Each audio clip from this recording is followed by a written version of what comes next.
They didn't even bother to lie. Well, just copy-pasted the same excuse, word for word, like I wouldn't notice. I'm Nathan, 32, and I've never been the centre of attention type. I've always been the guy who quietly shows up, pays the bill, picks up your dry cleaning when you forget, and somehow ends up being the designated driver at every family event, even when it wasn't supposed to be an event. I wasn't the golden child. That was my cousin Tasha, or maybe my brother Owen, or honestly, whoever had the loudest drama that month. But I was the one who could be counted on, the one they all appreciated in passing texts when rent was due, or someone needed to use my Netflix. It was subtle, really, how you go from being part of the family to just being the financial safety net stitched underneath their messy lives. You don't notice it at first, you just think, well, they're struggling right now, and you help because that's what family's supposed to do. But then your birthday rolls around and everyone suddenly has plans except not with you. It started 2 weeks before when I sent out a message to the family group chat. Hey, thinking of doing a birthday dinner. Nothing fancy, just a table at Amici's next Friday. Let me know if you can make it. I even offered to cover the bill. That part wasn't surprising. I always covered the bill. They'd stopped even reaching for their wallets years ago. The replies trickled in slowly. Mostly thumbs up emojis or the classic, I'll try to be there from my mum, which was code for I won't. But I don't want to argue about it right now. By the day of, I had only 2 confirmed guests, my Aunt Rhonda and her husband Paul. And even then, Rhonda had texted the night before, if Paul's gout doesn't act up, we'll see you then, sweetheart. I should have seen it coming, but stupidly, I still dressed up, ironed my nicest shirt, reserved the big table, told the hostess we'd be at least 10, maybe more. She smiled politely and sat me near the window with enough place settings to suggest optimism. At 6 p.m, I sat alone, sipping water. At 6:15, the first message arrived. It was from my brother. Hey man, something came up. We'll celebrate another time. I read it once, then twice. Something about it felt oddly impersonal. No explanation, no apologies, no real effort. 5 minutes later, my mum's message came in. Same wording, same punctuation. Something came up. We'll celebrate another time. Then my uncle, then my cousin, one by one, as if coordinated. I stared at my phone, watching the chain of indifference unfold like a lazy production line. I stayed, ordered a pasta dish I didn't even want. Told the waiter I'd wait a bit longer in case anyone else came. No one did. I paid the bill, left a good tip, walked out of the restaurant with a plastic bag of leftovers and the kind of quiet fury that doesn't boil. It freezes, makes everything still numb. The parking lot was mostly empty by then. I sat in my car with the engine running, scrolling mindlessly, and that's when I saw it. My cousin Tasha's Instagram story. A boomerang of her holding a party hat over her French bulldog. Nibbles. Caption, Happy Bark Day, Nibbles. There they all were. My mum laughing with a slice of cake, my brother Owen helping tie a bow on the dog's collar, my aunt holding a champagne flute. The same people who had something come up. They were all there for a dog. I don't know how long I sat there. At some point, my hands just moved on their own. I opened my banking app, clicked on the scheduled rent transfers for my mum's place, my brother's temporary loan repayment plan, the autodraft for my aunt's phone bill, the one I'd been covering since she got hacked and had to cancel her credit cards. I cancelled every single one. Then I opened the utility dashboard. Gas, power, water, office not now, but by morning they'd wake up to silence, and not the peaceful kind. And finally, I took the spare car key off the ring on my dashboard. It was for Owen's second-hand Audi, the one I'd co-signed for because he was getting back on his feet. I put it in my jacket pocket and drove home with my headlights off. The streets dark and quiet. I didn't send a message. I didn't comment. I didn't rage text the group chat or ask why. I let the silence sit. I let them wonder. The next morning, my phone buzz. My mum, then Owen, then Tasha, all calling. I didn't answer. The group chat exploded with, "Is something wrong with the utilities?" Nate, are you awake? Did the bank mess up your auto pay? And then my personal favourite from my brother. Bro, what's going on? Nibble's party was kind of last minute. You're overreacting. Overreacting. That was the word that caught in my throat. Later that day, I saw my mum posted a cryptic Facebook status. Some people will punish you just for not being available on their schedule. Remember, family isn't conditional. It had 4 likes and 1 passive-aggressive comment from Rhonda saying, maybe if you appreciated him, he'd still pick up the phone. I didn't reply. Not yet. Instead, I started looking at what else was under my name, whose name was on the insurance policies, the gym memberships, the car registration. I realised something. I wasn't their family member. I was their infrastructure. Their walking, talking, rent-paying, utility-covering infrastructure. And I was about to disappear. That evening my phone lit up again. This time, it wasn't just calls and texts, it was voicemails. Long ones, rambling ones, some angry, some pleading. My brother left one that started with, "Look man," and spiraled into a guilt trip about how I'd always held money over the family's head, as if being responsible somehow made me a villain. My mum left 2 messages. The first was soft, sickly sweet. Nathan, honey, this isn't like you. We all love you. Please don't do this. Just call me. The second, 2 hours later, had a different tone. I don't know what kind of grudge you're holding, but punishing your own mother, that's a new low, even for you. A new low for me. I didn't reply. I couldn't. Not yet. I needed time to process to keep myself from reacting emotionally, because for once I didn't want to just cut the cord. I wanted to expose it, every twisted wire they tangled around me over the years, every fake favour, every manufactured emergency. And maybe, just maybe, I wanted them to sit in the dark long enough to realise how much power I'd given them and how little they'd earned it. So, I made a list. It started with simple things. The phone plan under my name, Carnold. I didn't even warn them. Just logged in, hit remove user, and watched the confirmation email roll in. I imagined my cousin Tasha refreshing Instagram at the dog park and suddenly losing signal, my uncle yelling into his phone before realising it wasn't on anymore. My brother? Oh, he probably tried to blame it on the provider. Classic Owen. Then the car. I didn't take it back right away. I let him sit with it. Drive it a few more days, feel normal. Then on Saturday night, I parked down the block, walked to his driveway, and calmly drove off with it. The spare key still worked. It wasn't even locked. I left a sticky note on the windshield of his second car, the one he never drives, because it's missing a tail light. Since I'm just a wallet, consider this a budget cut. By Monday, the panic began to spill from private texts into public performance. Owen posted on Facebook, "Family means loyalty," but apparently that only applies until you make more money than everyone else and suddenly you're better than us. 740. He didn't tag me, of course. Cowards rarely do.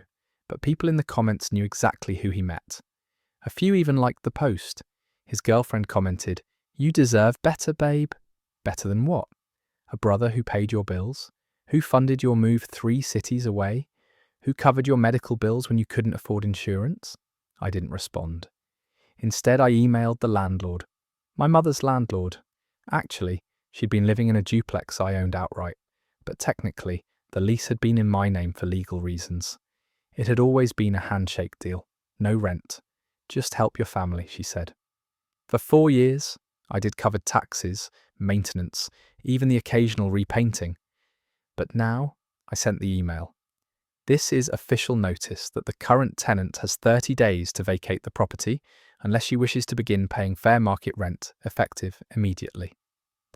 I attached photos of the property, a suggested rent agreement, and the updated account information for payment. I didn't even send her a copy. I knew it would find her. It did. Within 48 hours, judging by the furious email I received from her with the subject line, "Wow, really? Yes. Really?" It was like poking a beehive after years of them buzzing around me, convinced I'd never sweat back. Suddenly I was cruel, heartless, overreacting. My mum, my brother, my cousin, each had their own version of the same story, trying to twist the narrative, that I was abandoning them, that I changed, that I was punishing them for one mistake. One mistake. Funny, because when I scrolled back through old texts, there wasn't one. There were hundreds. My birthday wasn't the beginning. It was just the first time I opened my eyes. The time they asked me to co-sign for Owen's car because he was starting a new job and then quit 3 weeks later to explore crypto. The time Tasha asked me to front her vet bill because Nibbles is like my baby and then posted selfies from a weekend spa trip. The time Mum called me crying because the water got shut off again and I wired her money without even asking questions. Every time I didn't. And the worst part, the guilt.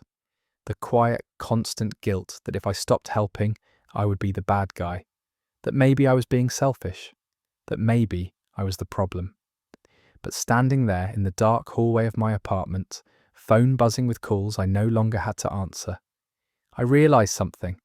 Guilt only works when you believe you owe them something. I didn't. Not anymore. And just when things started to settle, a knock at the door. Not loud, just steady, rhythmic. I opened it. Standing there in the hallway was Owen. His hoodie was half zipped, his eyes bloodshot. Not from crying, but from stress. He held his phone in one hand, shaking slightly. "You took my car," he said. No hello, no apology, just that. I leaned against the door frame. "Technically, my car, but go on." He looked at me, jaw tight. "This isn't how you fix things, man." I almost laughed. "Fix things? You mean how you all lied and ditched me on my birthday, and then threw a party for a literal dog?" "That wasn't the plan. Tasha said it was just going to be a few people, and save it," I cut in. "You could have called. You didn't. You could have texted something real. You didn't. You could have shown up at Ami Cheese. You didn't. But now you want to talk because the gravy train came off the rails." He flinched. "Good." He rubbed his temple. "Look, we messed up. I get it. But you don't have to burn everything down just to prove a point." I stared at him. "No," I said, "I don't have to. I want to." And then I shut the door. But I knew it wasn't over yet. Not by a long shot. Because now they were desperate. And desperate people, they start making moves they can't take back. The next move didn't come from Owen. It came from my mother. 3 days after that knock on my door, a thick envelope showed up in my mailbox. No return address, just my name scrolled in familiar cursive. Inside was a letter handwritten 2 pages, and at the bottom of the second, folded with forced precision, was a faded photo of me, maybe 5 or 6 years old, smiling with a birthday cake in front of me, and my mum standing behind her hands. On my shoulders, like a picture-perfect parent. The letter started with, "I don't know when you became this cold, Nathan, but I miss my son." It continued with an elaborate retelling of my childhood, how much she sacrificed, how she worked nights to buy me that bike, how she never asked for anything in return but love and understanding. She wrote about losing your dad too soon, and how hard it was to raise boys alone. And then the pivot came right on cue. "You always seem to understand, Nate. That's what made you special. You were the strong one. You never complained, you just helped. You always helped." That part hurt more than I expected, because she was right. I did help, but not out of strength, out of obligation, out of fear, out of a deep, twisted belief that if I didn't carry their weight, no one else would. And worse, that maybe I wasn't worth anything to them unless I did. She ended the letter with, "I hope you find your way back to this family before it's too late. We still love you, even if you've forgotten how to love us back." It was a guilt grenade wrapped in nostalgia and tied with a bow of martyrdom. And for a second, just a second, I felt it working. I felt the old strings pull. Then I looked at the photo again. It wasn't the one I remembered because in my memory, that birthday had ended with me crying. My cake smashed. Owen had thrown it off the table because I got the bigger present. And my mum, she scolded me for making a scene. That photo was the only good part of that day, a free frame before the yelling started. A moment weaponized now to manipulate me. That was the turning point. The next morning, I boxed up the photo and letter and dropped them off at her porch unopened, unfolded. No note, just silence returned to Cinder. And that silence didn't last because the following week they escalated. They sent someone to talk to me. Well, ambushed me, more like it. It was at a local cafe I used to visit on Thursdays during my lunch break. I hadn't changed my routine, which in hindsight was my mistake. I was sipping an Americano and reading a book when I heard a voice I hadn't heard in years. A book? Still pretending you're too smart for the rest of us, huh? I looked up. It was Uncle Darren.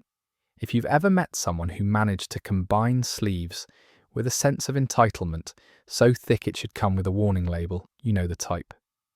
Darren had been cut off from half the family for borrowing money he never paid back. But somehow, he always slithered back end during drama, like a vulture circling a fresh wound.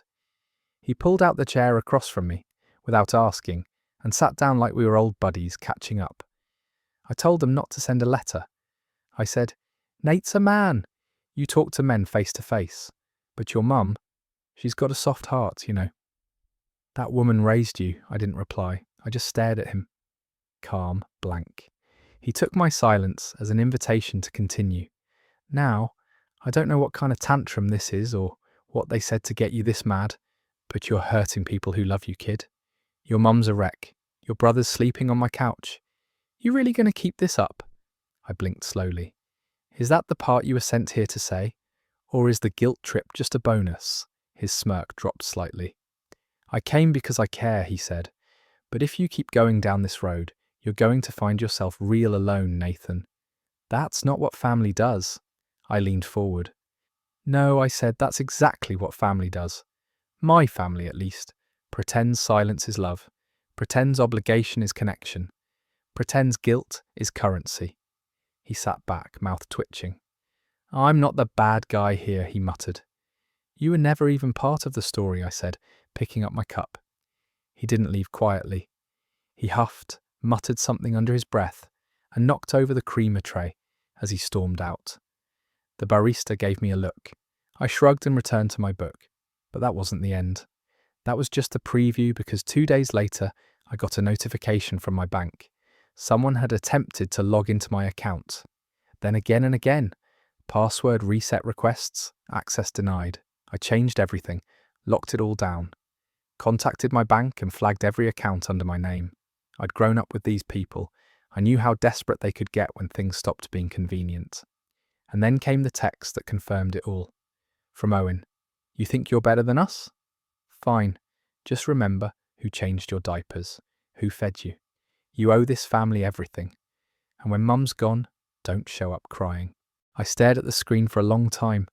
That last line, that was it. That was the line they always used when they needed to guilt me into coming back. When mum's gone, it wasn't just a warning, it was a threat. They still thought I could be manipulated, still thought love meant debt, still thought I could be scared into returning. But this time, I wasn't walking away. This time, I was cutting them out. And the way I'd do it would leave no room for comeback, no misunderstanding, no public Facebook martyrdom. They were about to feel what life without me really looked like. I didn't respond to Owen's message. Not with a text, not with a call, not with a single word. Instead, I logged into the financial management software I use for my consulting work. The same one where I'd set up all the recurring payments, emergency transfers, and family-linked accounts. For years, I had folders labelled family support, subcategories named after the people I was helping. Mum utilities, Owen's auto, Tasha pet emergencies. What started as short-term help slowly became permanent lifelines. None of them ever asked when it would stop. They just assumed it wouldn't. That day, I deleted the entire folder. But I wasn't done. I spent the next week preparing my final move. Not a revenge stunt, not a dramatic explosion. Something clean, unmistakable, permanent. I sold the duplex my mother was living in. It was entirely in my name. I bought it years ago after landing my first major client. I offered it to her as a temporary place to stay while she got back on her feet after a bad investment. But there was never a plan to move out. Never a talk about rent. Never a gesture of appreciation.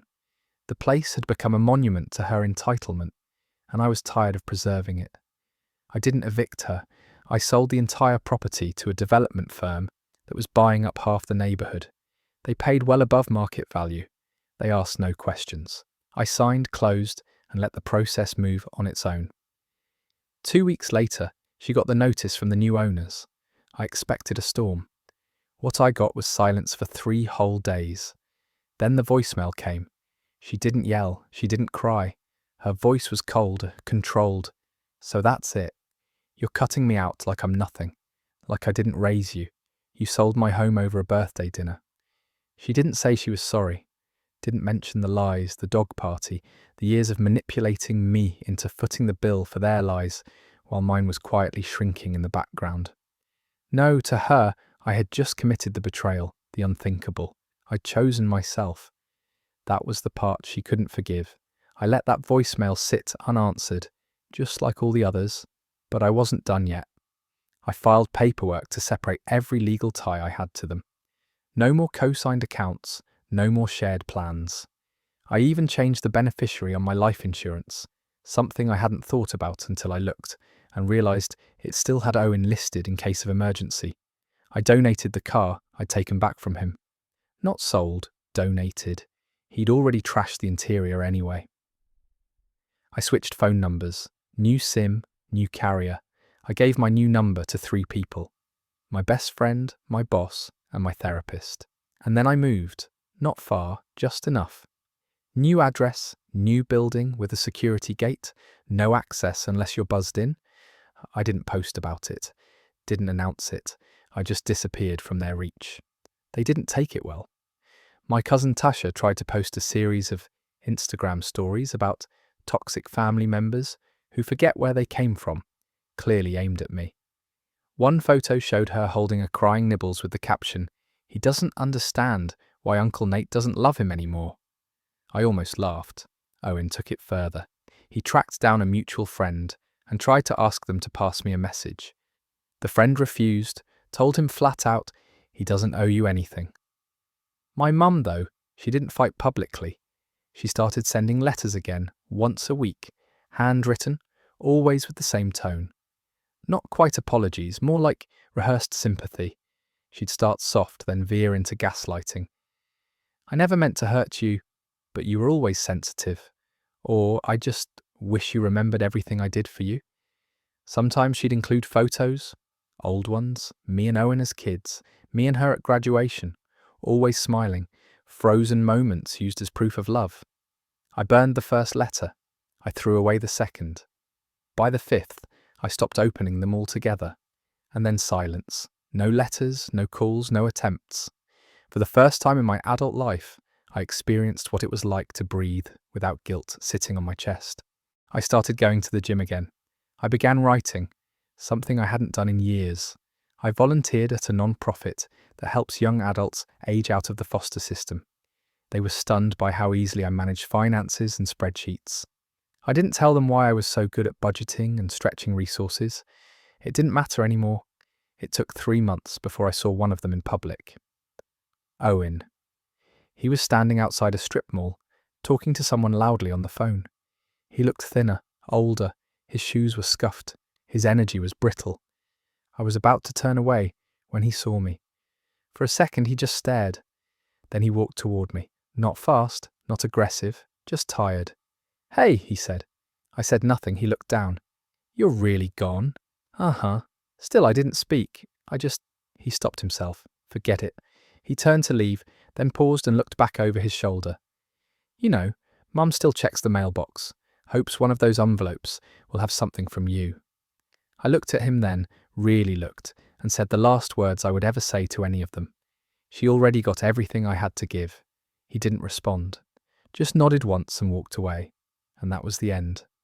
There was no grand reconciliation, no dramatic courtroom scene, no apology that suddenly made everything worth forgiving. Just me finally free. The last birthday I spent with them, I sat alone in a restaurant, humiliated and invisible. The first birthday I spent without them, I sat in my new apartment, ordered my favourite takeout, and got 3 video calls from people who actually cared. No guilt, no performance, just peace. And as I closed my laptop, I realised walking away wasn't the hard part.